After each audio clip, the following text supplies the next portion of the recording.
So now to finish this housing, I'm going to kick it into high gear because I have a feeling that some of you or all of you may be getting bored at the speed of my voice. So I'm going to kick things into high gear. The very next thing that we're going to do as pertains to our sequence is we're going to cut a big gaping rectangle through here. So left click on this top face, click on sketch, and then let's do a corner rectangle. Start from the lower left and go to the upper right. And instead of starting out with relations, we'll start out with dimensions. So again, the Smart Dimension tool is up in the Sketch tab of the Command Manager. Let's go top edge of our sketch rectangle to top edge of our second boss extrude. And let's set it at 0.375. And let's do that for the other four sides as well. What we're doing here is we're keeping in mind the design intent of this housing. And we're modeling this cut as it relates to the wall thickness that we desire. We're setting our desired wall thickness right now. So now that we have our rectangle, we want to add some fillets, and we added fillets before as a feature-driven feature. We can also add fillets in our sketch. I highly discourage this, but sometimes it finds its uses. I'm going to use it right now just to demonstrate how you would use it. So you click on Sketch Fillet, and you set your desired fillet radius, which we'll do 0.15, and then select your you can select the two edges that you want, or you can select the corners. I'm going to select the corners here. And then click the green check mark. And you may still be in the sketch fillet, so either press escape or hit the green check mark again. And a 0.15 dimension is automatically made. Notice if I double click on this and change it, say to 0.2, all of the fillets change. And that's same for the feature-driven fillets as well. Say I change it to 0.06. They all change. And now I'll change it back to 0.15, which is what we want. And we're going to do an extruded cut now, which is a new feature. So go to the Feature tab of your Command Manager. And instead of Extruded Boss Base, click on Extruded Cut right here. And how deep we're going to go is 3.5, which is automatically selected. Let me double check. Yes, that is the depth that we want. So click the green check mark. And I know some of you are probably thinking something very clever. Why didn't we just extrude this shape?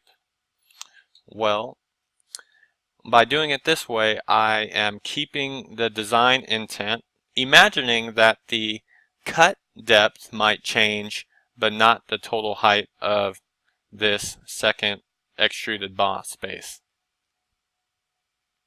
Now I want to go over something new again.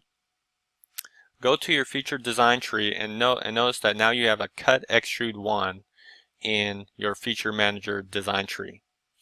Double click very slowly on it, and that's going to allow you to rename it. Let's rename this top cut. It's very good practice to name your features in your feature manager design tree, because it's very common that this list will get very, very, very long. And it soon becomes hard to keep track of everything. So naming things by identical names becomes very helpful.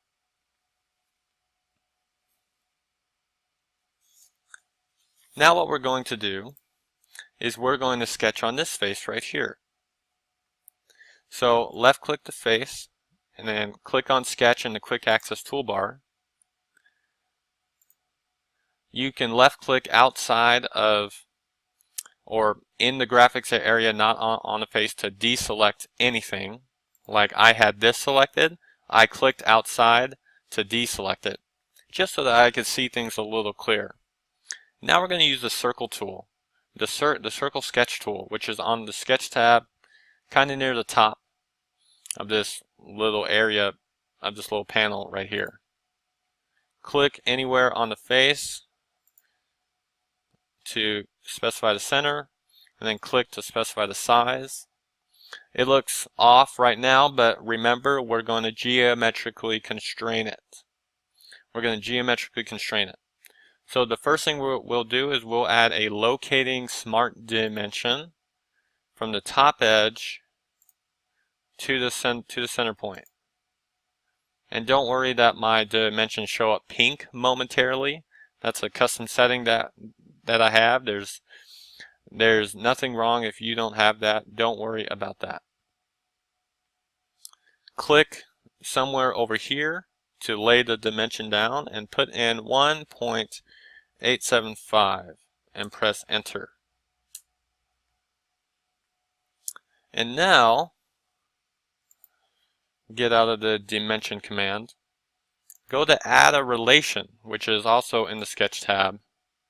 Click on the center point and the origin point. And what we're going to do is we're going to make those vertical with each other. And press the green check mark. And we just have one more dimension to add to fully define the circle. You can see that the only thing left is defining the size. Everything else is defined. The location is defined. The form is defined by it being a circle. Now we just need to define the size. So the size we're going to put on this circle by going to Smart Dimension and clicking on the outer curvature of the circle.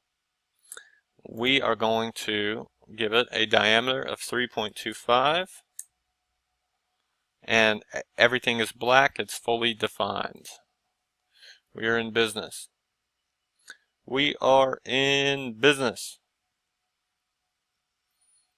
So now I'm going to click the in the confirmation corner. I'm going to click this sketch with an arrow thing, which means that I'm done with my sketch.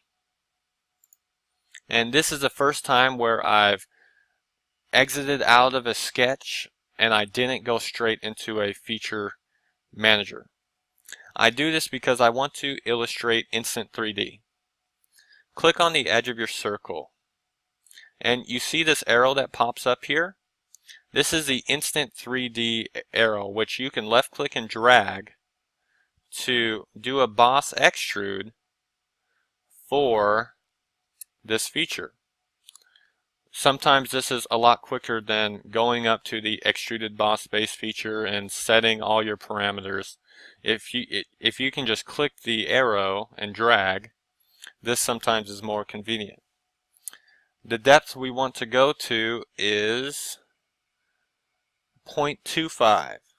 And how I can do exact increments is by going up to the ruler and moving along it until I see 0.25.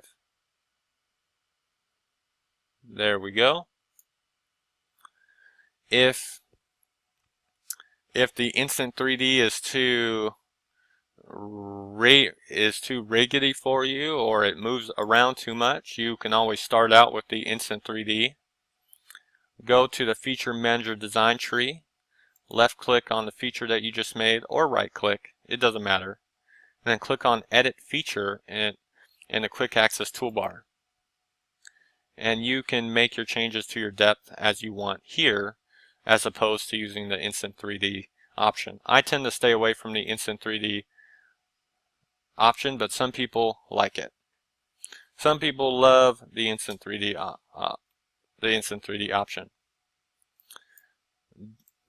Double slow click on Boss Extrude 3 and type in front boss, like a boss. And that is that feature. Now let's let's do a new command. We all remember mirror from AutoCAD, and we probably used it in Revit as well. Mirror is in SOLIDWORKS as well, and it is a feature-driven feature. So the mirror is going to be driven by a feature. So click on mirror, and the first thing that we need to select according to our property manager for mirror is the mirror face plane. And what this is going to be is the midplane that's going right through our part.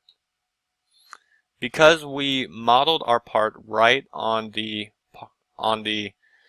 part origin, we can go to the feature manager design tree flyout with this, which this is another new term. Whenever we have the property manager here, we get the feature manager flyout to the right. We can click this down arrow, and I believe our midplane is going to be the front plane. And if you're ever not sure, just highlight over all three to see which one is the one that you want.